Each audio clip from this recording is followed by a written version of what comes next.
नहमदुहु नुसल्ली व नुसल्लिम अला रसूलिहिल करीम अम्मा बाद। रमज़ानुल मुबारक का महीना चल रहा है और आखिरी अशरा है और 5 दिन तो गुज़र चुके हैं, यानी 25 रोज़े गुज़र चुके हैं। 5 दिन यानी आखिरी अशरे के, बाकी 4 और 5 दिन हैं।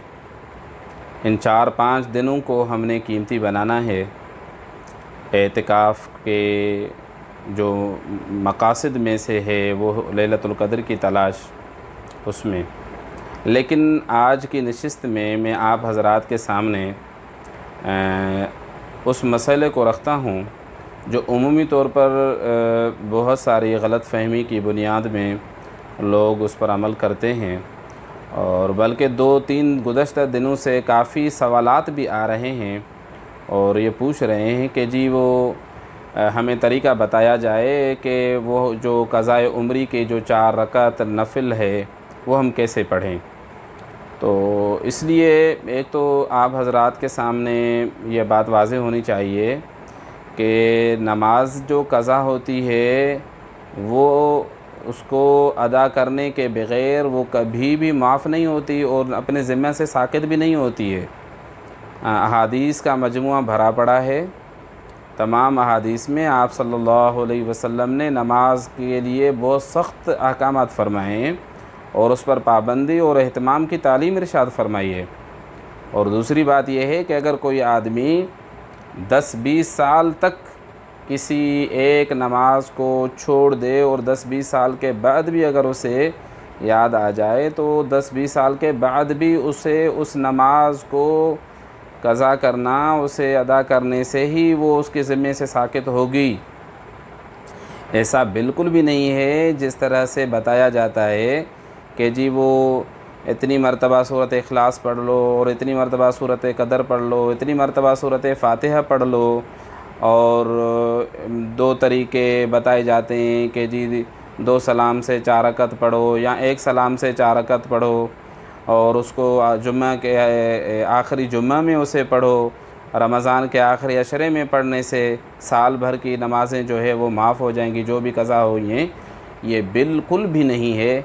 आप सल्लल्लाहु अलैहि वसल्लम ने हर वक़्त हर हाल सबसे ज़्यादा नमाज़ों की हिफाजत की तलक़ीन फ़रमाई है कि अपनी नमाज़ों की हिफाजत करो, नमाज़ों की हिफाजत करो, नमाज़ों की हिफाजत करो। इसलिए सबसे पहले तो हमें यह समझना चाहिए कि इस तरह की जो क़ज़ाए उम्री का नाम देकर रमज़ान के आखिरी अशरे और आखिरी जुम्मा में 4 रकात का जो तरीक़ा बताया जाता है, शरीयत में इसका कोई वजूद नहीं है। और इस तरह अमल करने से सवाब तो नहीं होगा, नमाज़ें तो माफ़ नहीं होंगी, अलबत्ता दीन में अपनी तरफ से घड़ कर मसला पेश करने और उसको फैलाने और उस पर अमल करने का गुनाह होगा, जो सख्त तरीन दीन में ज़्यादती और बिदअत का इर्तिकाब है। इसलिए आप सल्लल्लाहु अलैहि वसल्लम की तालीमात पर नज़र रखनी चाहिए, सहाबा रिज़वानुल्लाह ताला अलैहिम अजमईन की हयात मुबारक पर नज़र रखनी चाहिए कि आपसे कहीं भी किसी सहाबी से आप सल्लल्लाहु अलैहि वसल्लम की मुबारक अहादीस के मजमूए में कहीं भी कोई इस तरह की हदीस नहीं है। अगर कोई बयान करता है तो वो मन घड़त है, मौजू है, दीन इस्लाम में उसका कोई भी जो है सबूत नहीं है, उसकी कोई असल नहीं है। अल्लाह ताला हम सब की हिफाजत फ़रमाए। हमें अपनी नमाज़ों की हिफाजत करनी चाहिए और अपने औक़ात में नमाज़ों को अदा करना चाहिए। सबसे पहले तो नमाज के छोड़ने या नमाज में सुस्ती में या नमाज को क़ज़ा करने की सख्त ममानियत आई है और सख्त वईदें आई हैं। तो इसलिए हमें इस तरह का बिल्कुल भी तसव्वुर नहीं करना चाहिए।